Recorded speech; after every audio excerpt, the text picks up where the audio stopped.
ثلاثی office گئے.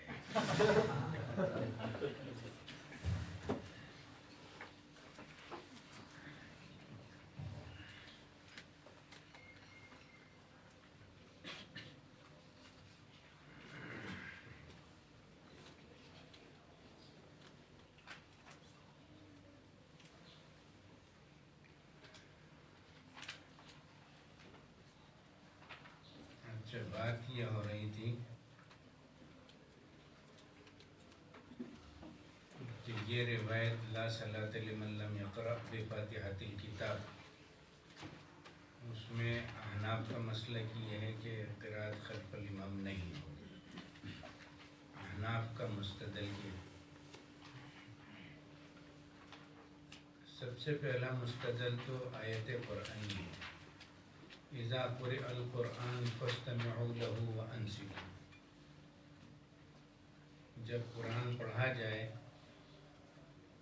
تو غور سے سنو اور خاموش رہو. تو جب امام سورہ فاتحہ پڑھتا ہے وہ بھی قرآن ہے، اور نص قطعی ہے کہ جب قرآن پڑھا جائے تو خاموش رہ کر سن. لہذا امام کے پیچھے نماز پڑھنا نص قطعی کی وجہ سے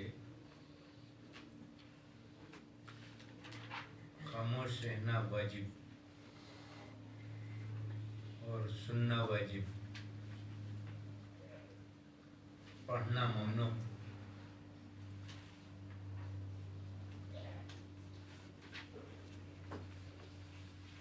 اس سلسلے میں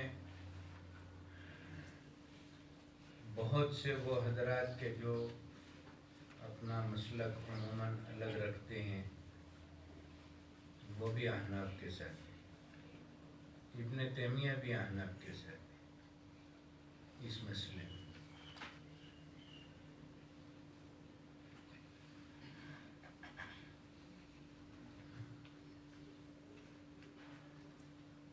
مجاہد رحمۃ اللہ علیہ فرماتے ہیں کہ یہ آیت اس وقت نازل ہوئی جب بعض صحابہ حضور صلی اللہ علیہ وسلم کے پیچھے نماز میں قرأت کرتے تھے، تو یہ آیت نازل ہوئی اور ان کو قرأت کرنے سے روک دیا گیا.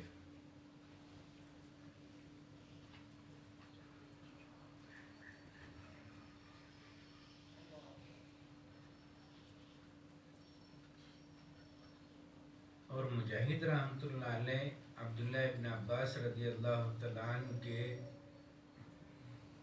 بہت، بلکہ سب سے زیادہ اعلیٰ شاگردوں میں ہیں. عبداللہ ابن عباس رضی اللہ عنہ مفسر هذه الامہ ہیں، اور ان کے سب سے بڑے شاگرد مجاہد رحمۃ اللہ علیہ ہیں. وہیں کھڑے رہو.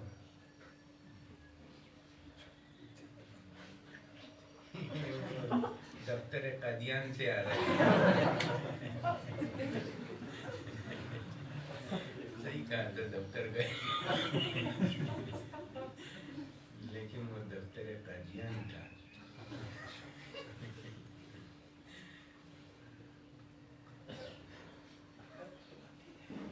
تو کیوں اتنی دیر سے آئے؟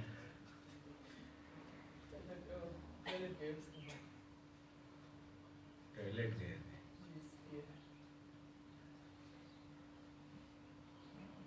ابھی وہیں کھڑے رہو. ہاں، کتاب لے لو.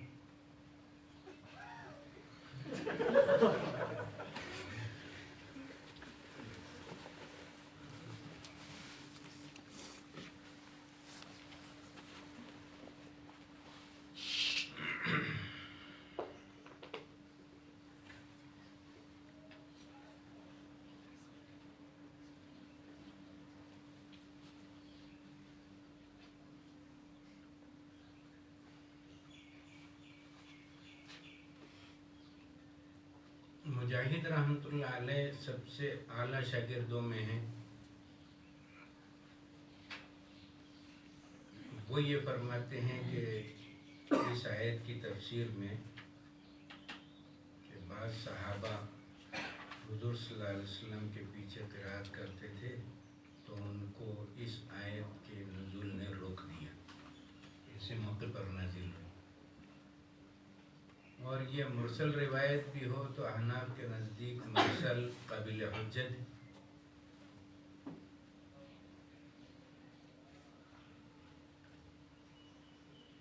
اور ان کا مرتبہ علمی اتنا بلند تھا، یہ بتاتے ہیں کہ میں عبداللہ ابن عمر رضی اللہ عنہ کی خدمت میں جاتا تھا کہ ان کی خدمت کروں، وہ میری خدمت کرتے تھے۔ اور بعض مرتبہ ایسا بھی ہوا ہے مجاہد رحمۃ اللہ علیہ سوار ہوئے سواری پر تو عبداللہ ابن عمر رضی اللہ تعالیٰ عنہ رکاب پکڑ کر چلے ہیں ان کی، اس سے ان کا مرتبہ بلند معلوم ہوتا ہے۔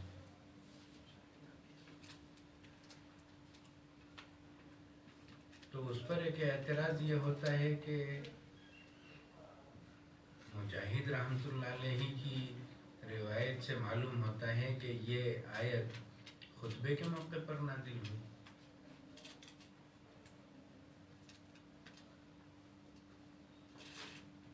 شوافی کا مسلک یہی ہے کہ خطبے کے موقع پر نازل ہوئی ہے اور خطبے میں آیت پڑھی جاتی ہے، اس وقت خاموش رہنے کا حکم ہے۔ تو اس کا جواب یہ ہے کہ آیت مکی ہے اور جمعے کی فرضیت مدینہ منورہ میں ہوئی ہے۔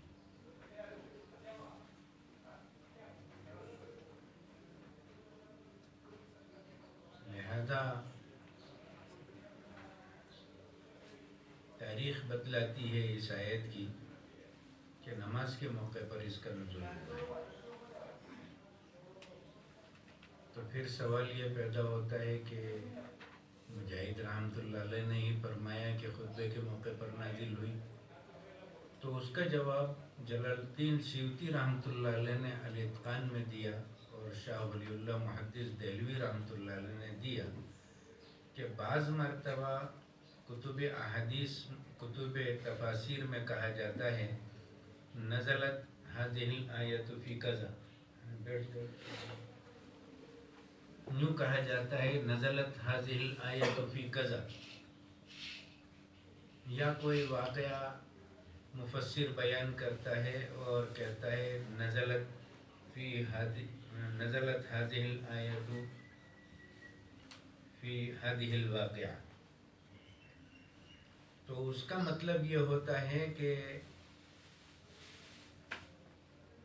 اس واقعے کا حکم اس آیت کے مطابق ہے اور اس آیت کا حکم اس واقعے پر منطبق ہوتا ہے، یہ مطلب ہوتا ہے۔ یہ مطلب نہیں ہوتا کہ آیت کا نزول ہی اس موقع پر ہوا ہے۔ تو مجاہد رحمۃ اللہ علیہ نے جو فرمایا کہ خطبہ جمعہ کے موقع پر اس کا نزول ہوا، یعنی خطبہ جمعہ بھی اس آیت کے حکم میں شامل ہے، جس طرح امام کے پیچھے قرآن یا مطلقاً قرآن پڑھتے وقت کوئی موجود ہو تو اسے خاموش رہ کر سننے کا حکم ہے، یہی حکم خطبے کے بارے میں بھی ہے کہ جب خطبہ ہو رہا ہو تو خاموش رہ کر سنا جائے، یہ بتلانا مقصود ہے۔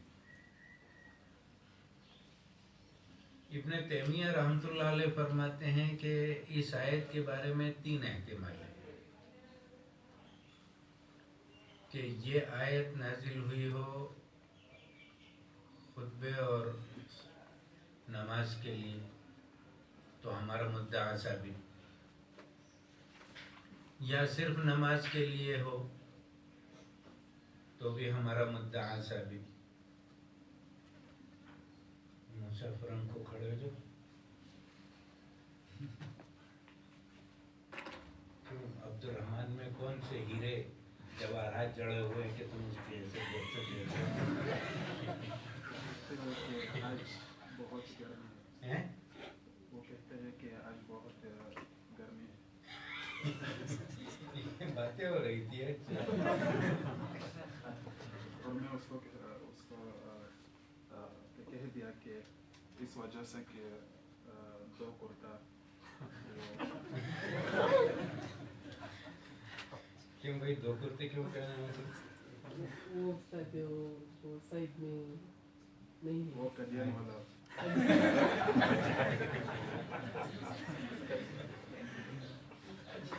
کہیں کلابی سے صوبائی دور تو نہیں ہے.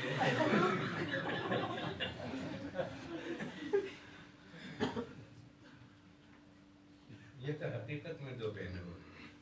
وہ تو صرف آستین ڈبل کیے ہوئے تھا. لابی سے صوبائی دور تو پھر ٹھیک ہے. تو بیٹھ جاؤ.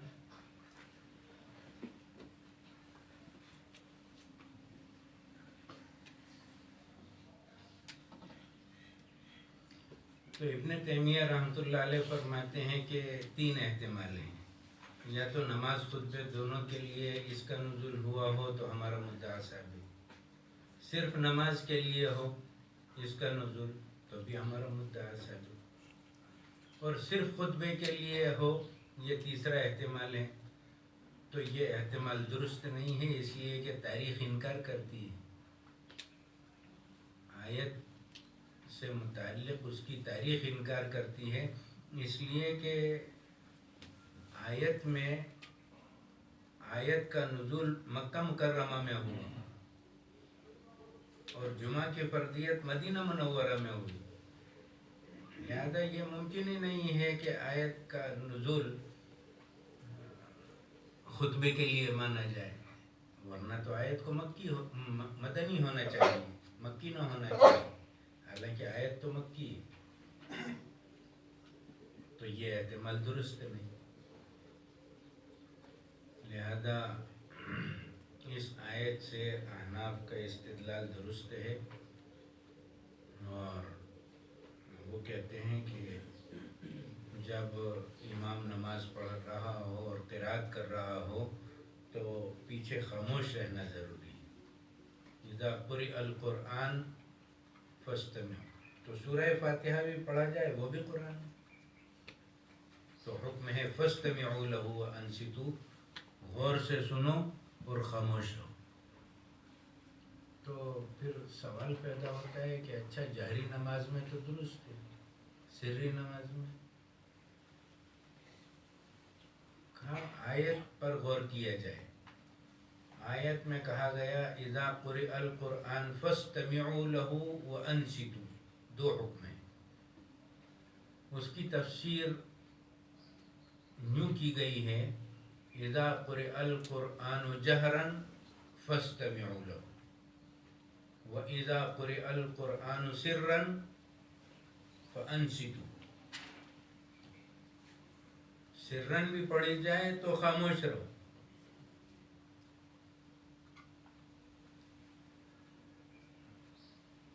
دو حکم ہیں اس میں. تو جہرن جب پڑھی جا رہی ہو, قرات قرآن جہرن پڑھا جا رہا ہو تو غور سے سننے کا حکم ہے. اور سرن ہو تو غور سے تو نہیں سنا جا سکتا لیکن خاموش رہا جا سکتا ہے. تو تم خاموش ہو. نماز کے اندر سری قرات کے موقع پر بھی انصات کا حکم ہے. یہ تو ایک مستدل ہوا. دوسرا مستدل احناف کا باب ما جاء فی ترک القراءۃ خلف الامام میں.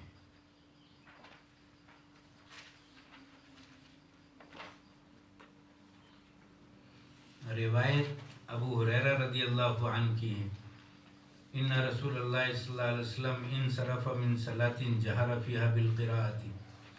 حضور اکرم صلی اللہ علیہ وسلم جہری نماز سے فارغ ہوئے, فقال هل قرأ معي أحد منكم آنفا، آپ صلی اللہ علیہ وسلم نے فرمایا کہ کیا تم میں سے میرے ساتھ کسی نے ابھی قرأت کی ہے؟ فقال رجل نعم یا رسول اللہ، ایک آدمی نے کہا ہاں یا رسول اللہ صلی اللہ علیہ وسلم۔ قال انی اقول ما لی انازع القرآن، آپ نے فرمایا میں بھی کہوں کہ کون مجھ سے قرآن میں منازعت کرتا ہے، کھینچا تانی کرتا ہے، میں پڑھتا ہوں دوسرا بھی پڑھتا ہے، پڑھنے کے اندر دشواری ہوتی ہے، جیسے کہ وہ پڑھنے میں رکاوٹ بن رہا ہوں، یہ منازعت ہو گئی۔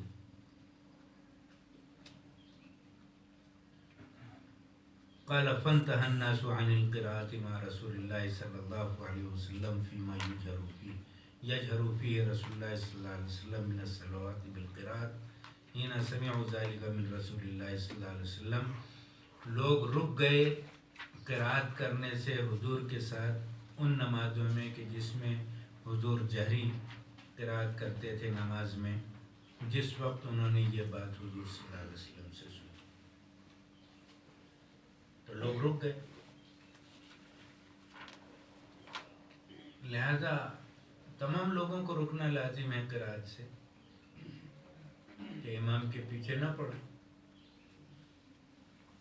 اس پر ایک اعتراض یہ کیا گیا کہ فانتهى الناس عن القراءة، یہ لفظ تو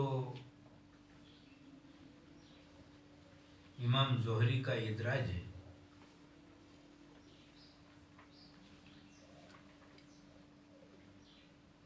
حضرت ابو ہریرہ رضی اللہ عنہ کا قول نہیں ہے۔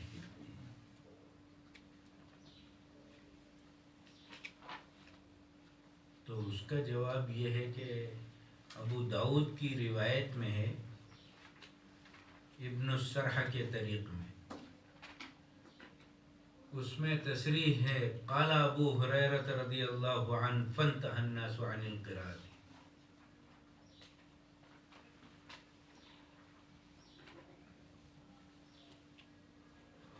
تو یہ اعتراض کیسے پیدا ہوا کہ یہ امام زہری رحمۃ اللہ علیہ کا ادراج ہے؟ اس کی وجہ یہ ہے کہ امام زہری رحمۃ اللہ علیہ جب یہ روایت بیان کر رہے تھے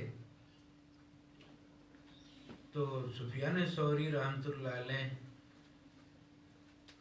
اور ان کے ساتھی معمر اور دوسرے لوگ سن رہے تھے حدیث۔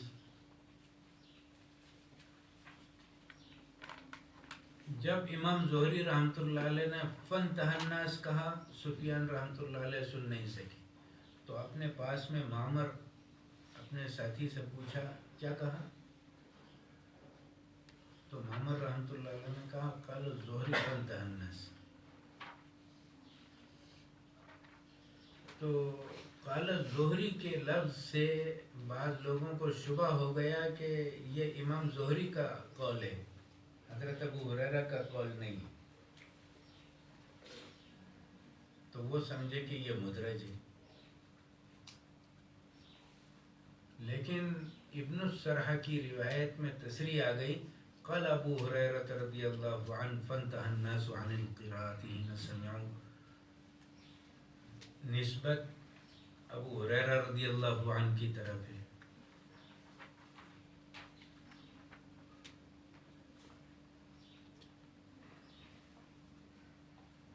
ایک اعتراض یہ ہے کہ ابو ہریرہ رضی اللہ عنہ سے پہلے سند کے اندر ابن عکیمہ لیثی ہیں اور یہ مجہول ہیں، لہذا روایت سے استدلال نہیں کیا جا سکتا۔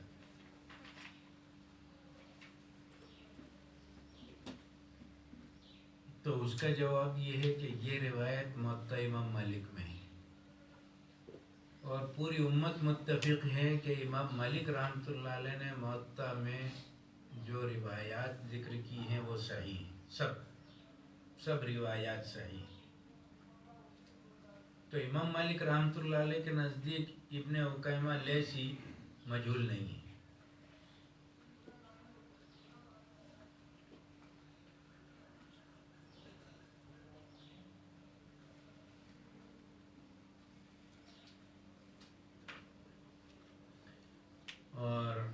احناف یہ کہتے ہیں کہ فَانْتَهَى النَّاسُ عَنِ الْقِرَاءَةِ مَعَ رَسُولِ اللَّهِ صلی اللہ علیہ وسلم، اگر یہ امام زہری کا ادراج بھی ہو تو اس سے ہمیں لینا دینا نہیں. ہمارا استدلال تو مالیہ منازع القرآن پر مکمل ہو جاتا ہے کہ منازعات پائی جاتی ہے.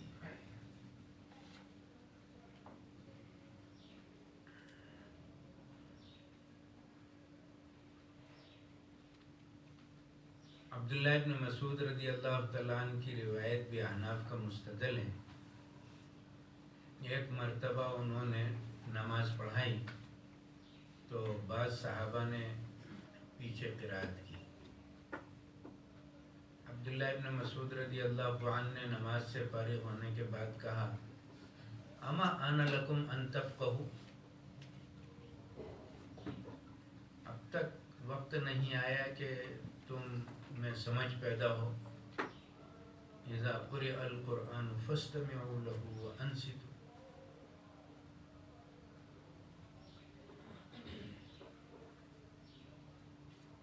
یہ عبداللہ ابن مسعود رضی اللہ عنہ فرماتے ہیں.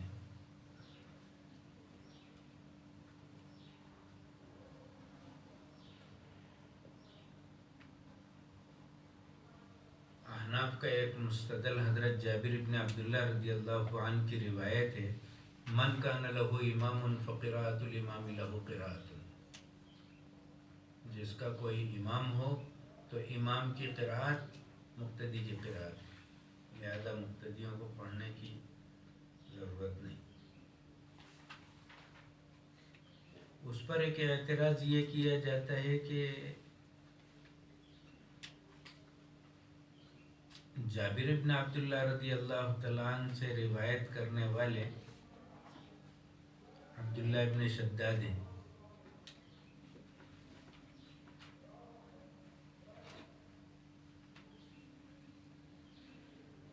ان پر کلام بعضوں نے کیا ہے. تو جواب یہ ہے کہ کلام کرنا درست نہیں ہے.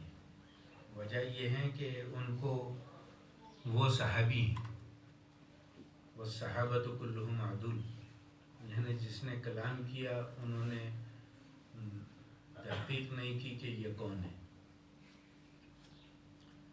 دوسرا اعتراض یہ کیا گیا کہ روایت میں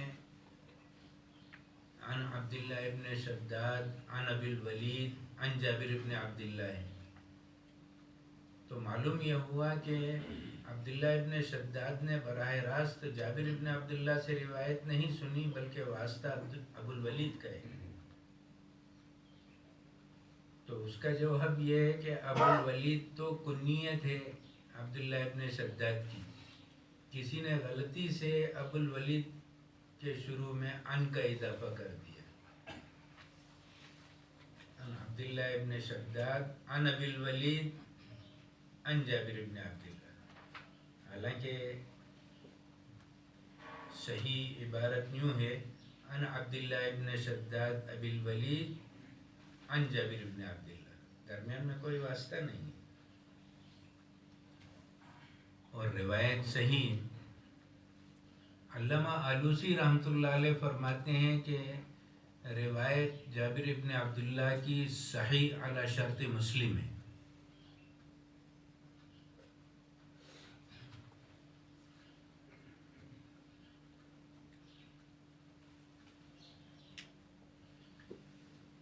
پھر یہ روایت سلسلۃ الذہب سے ثابت ہے، لہذا بعض طریق میں کوئی اعتراض وارد بھی ہوتا ہو تو سلسلۃ الذہب سے وارد ہونے کی بنا پر قابل استدلال ہے.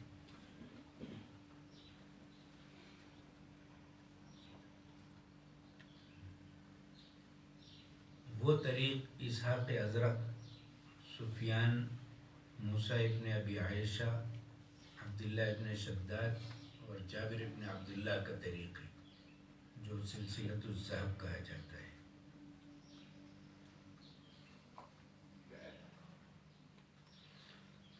ایک مستدل احناف کا امام محمد رحمۃ اللہ علیہ نے موطا میں ذکر کیا ہے،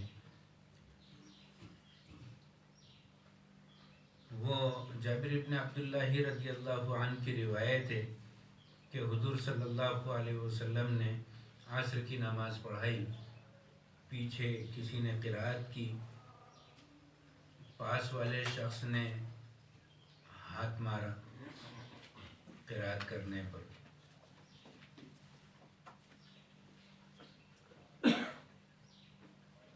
بعد میں حضور اکرم صلی اللہ علیہ وسلم نے یہ فیصلہ فرمایا من کان لہ امام فقراءۃ الامام لہ قراءۃ۔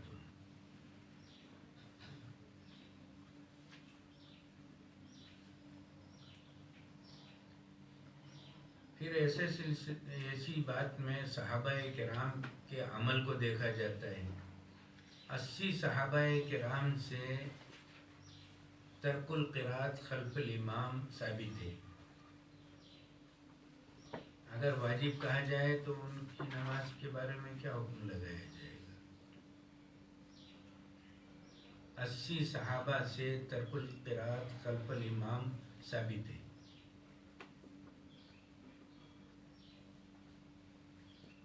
جن میں ابو بکر، عمر، عثمان و علی رضی اللہ عنہ بھی شامل ہیں۔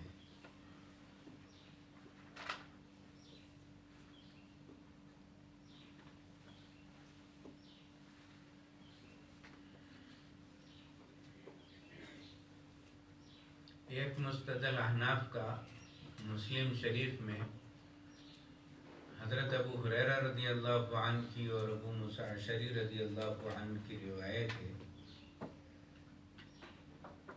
جس روایت کے اندر ایک جملہ ہے، پوری روایت میں یہ بیان کیا گیا ہے کہ امام رکوع کرے تو تم رکوع کرو، اور جب وہ سجدہ کرے تو تم سجدہ کرو۔ اس میں ایک جملہ ہے اذا قرأ فانصتوا، یعنی اذا قرأ الامام فانصتوا، جب امام قرأت کرے تو تم خاموش ہو۔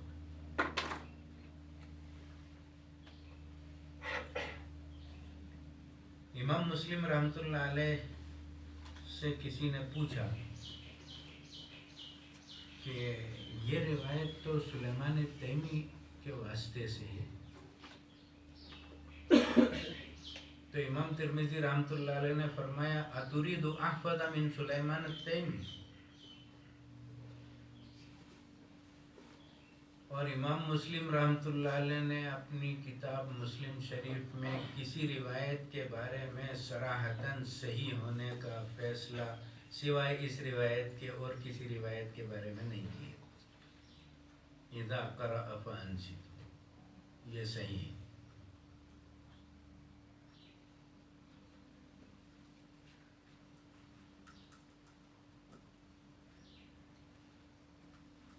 تو اس پر ایک سوال یہ کیا گیا کہ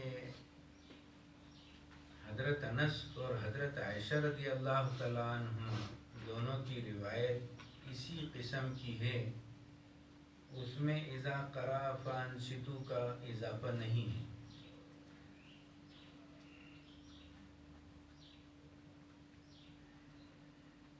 تو اس کا جواب بعضوں نے یہ دیا کہ بہت سی ایسی روایات ہوتی ہیں کہ کسی صحابی کی روایت میں کسی جملے کا اضافہ ہوتا ہے، کسی دوسرے کی روایت میں وہ اضافہ نہیں ہوتا۔ درست ہے،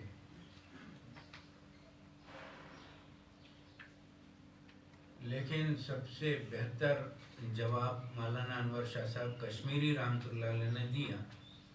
وہ یہ فرماتے ہیں کہ نبی کریم صلی اللہ علیہ وسلم نے یہ روایت 2 مرتبہ ارشاد فرمائی۔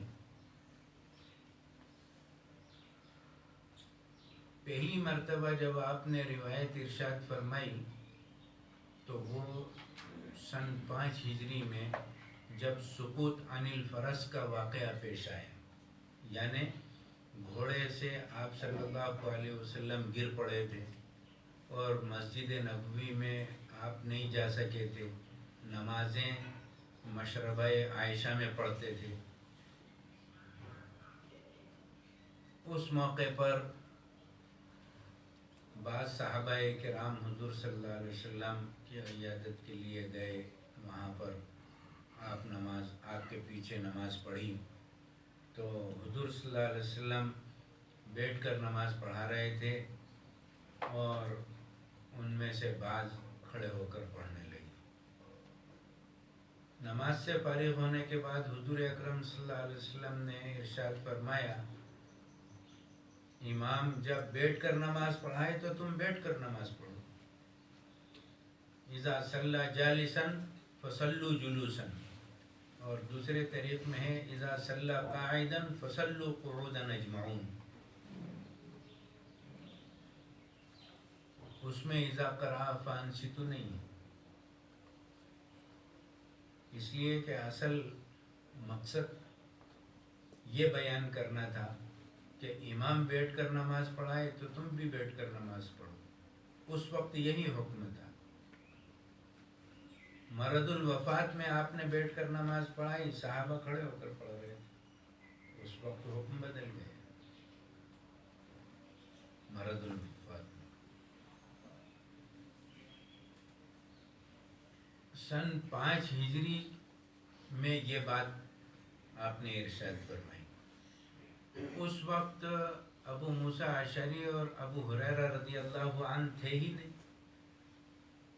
حضرت ابو ہریرہ رضی اللہ تعالیٰ عنہ تو اسلام میں ہی داخل ہوئے سن 7 میں.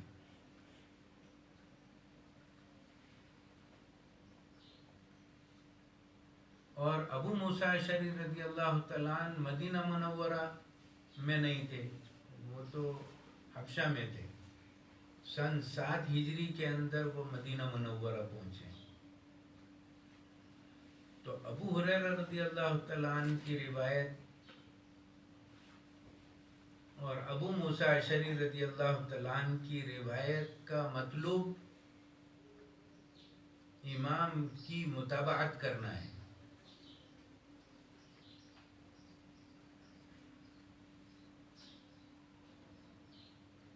متابعت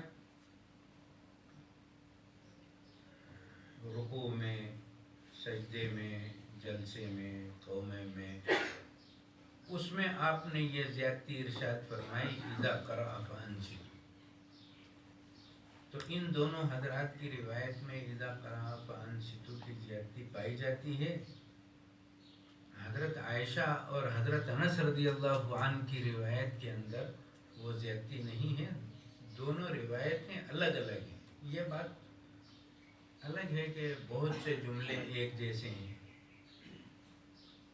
ملتے ہیں دونوں روایتوں کے، لیکن دونوں کا سیاق و سباق اور دونوں کا مقصد بالکل الگ الگ ہے. لہذا یہ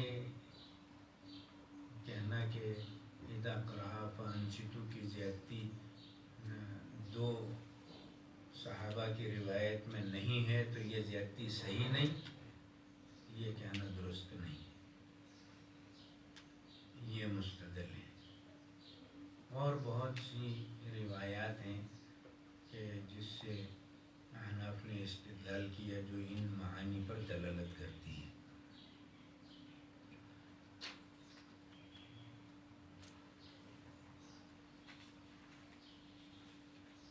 اس کے بعد والی روایت فانتهى الناس عن القراءة کے بعد والی روایت بھی احناف کا مستدل ہے.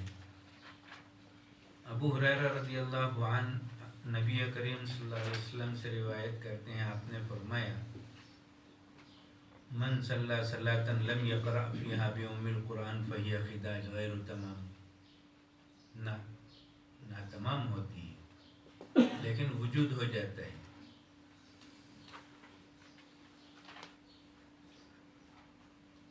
اگر فرض ہو تو وجود ہی نہیں ہوگا نماز کا.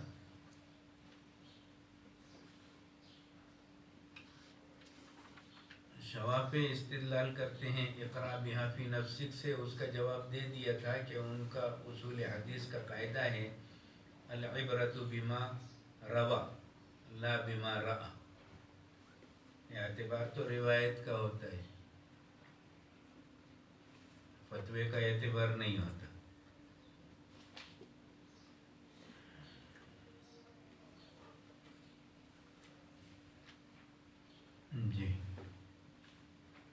کہاں تک عبارت ہوئی تھی؟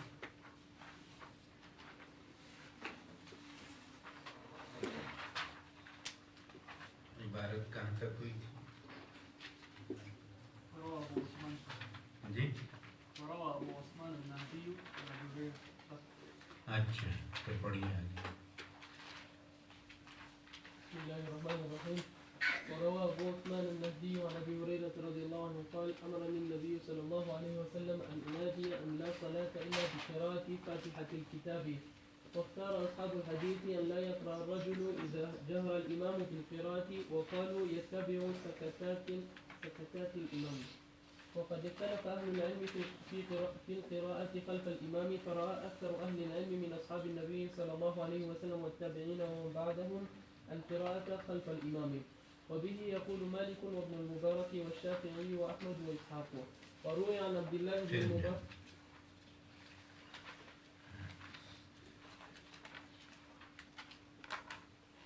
بعض واختار اصحاب الحدیث اللہ یقرأ الرجل اذا جہر الامام بالقراءۃ.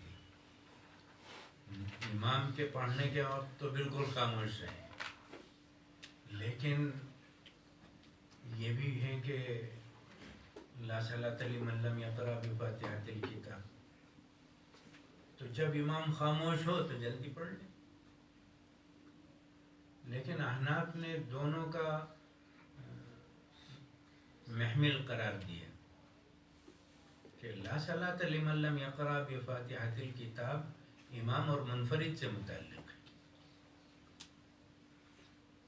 مقتدی خاموش ہے نا، اس وجہ سے کہ امام کی قرأت مقتدی کی قرأت ہے.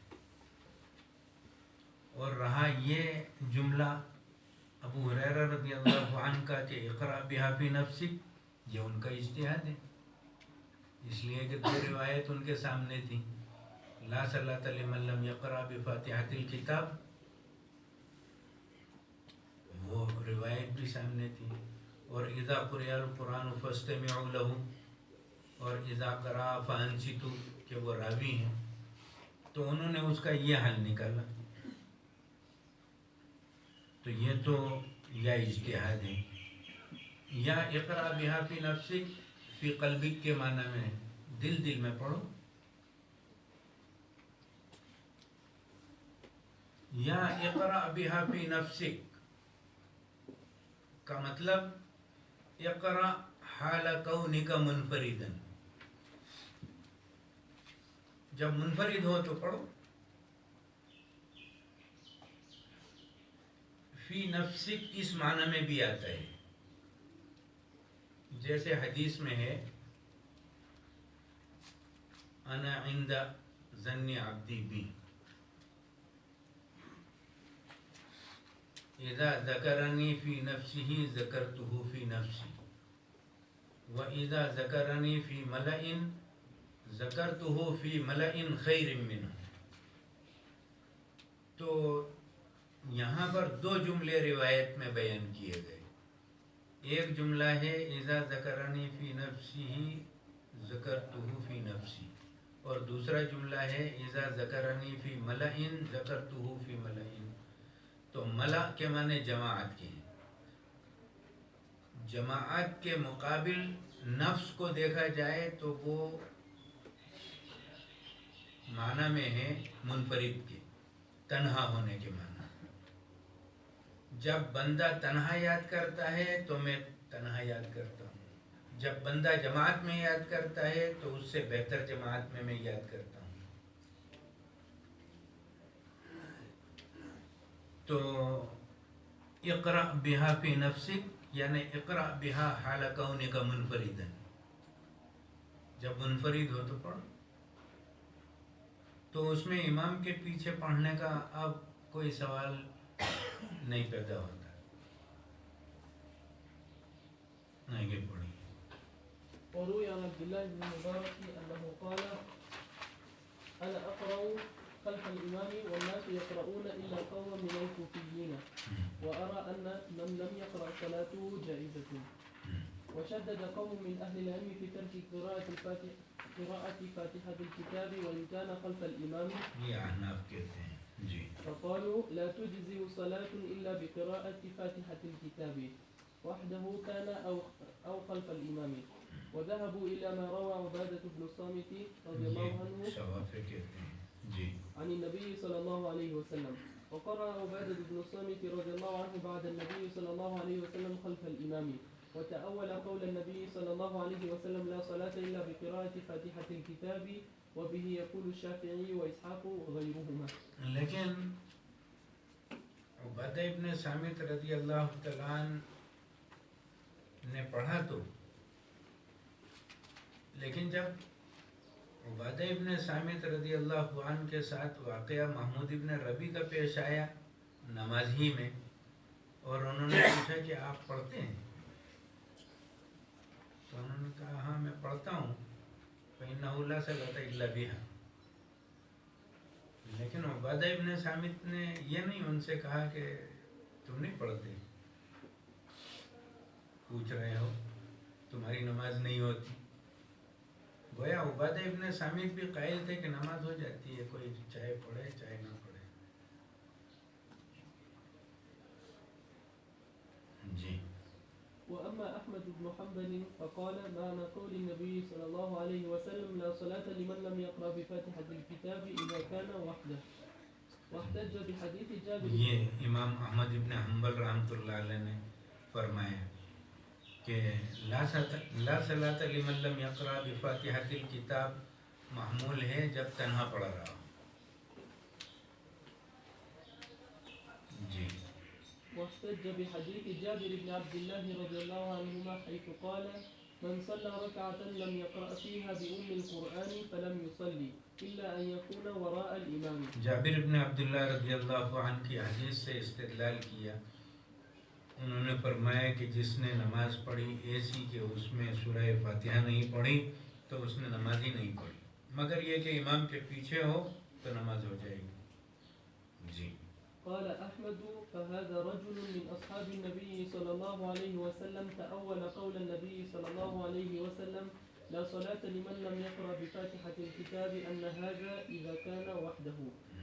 حضرت جابر ابن عبداللہ رضی اللہ عنہ نے یہی حکم بیان کیا کہ تنہا نماز پڑھنے والے کی نماز سورہ فاتحہ پڑھے بغیر نہیں ہوتی. حنف کا بھی یہی مسئلہ ہے کہ واجب ہے، چھوڑ دے گا تو نماز واجب الاعادہ ہوگی. جی واختار أحمد مع هذا القراءة خلف الإمام وأن لا يترك الرجل فاتحة الكتاب وإن كان خلف الإمام. یہ ان کا اپنا مسلک ہے. جی وبه إليه قال حدثنا إسحاق بن موسى الأنصاري قال حدثنا معن قال حدثنا مالك عن أبي نعيم وهب بن كيسان أنه سمع جابر بن عبد الله رضي الله عنهما يقول من صلى ركعة لم يقرأ فيها بأم القرآن فلم يصلي إلا أن يكون وراء الإمام. هذا حديث حسن صحيح. جابر ابن عبداللہ رضی اللہ عنہ کی اس حدیث کا ایک شاہد تاریخ بغداد میں خطیب بغدادی نے ذکر کیا عبداللہ ابن عمر رضی اللہ عنہ کی روایت سے. جی باب ما يقول عند دخوله المسجد. وبه قال حدثنا علي بن حجر قال حدثنا إسماعيل بن إبراهيم عن ليث عن عبد الله بن الحسن عن أمه فاطمة بنت. جگہ دو ان کو جگہ دو، آگے پڑھو.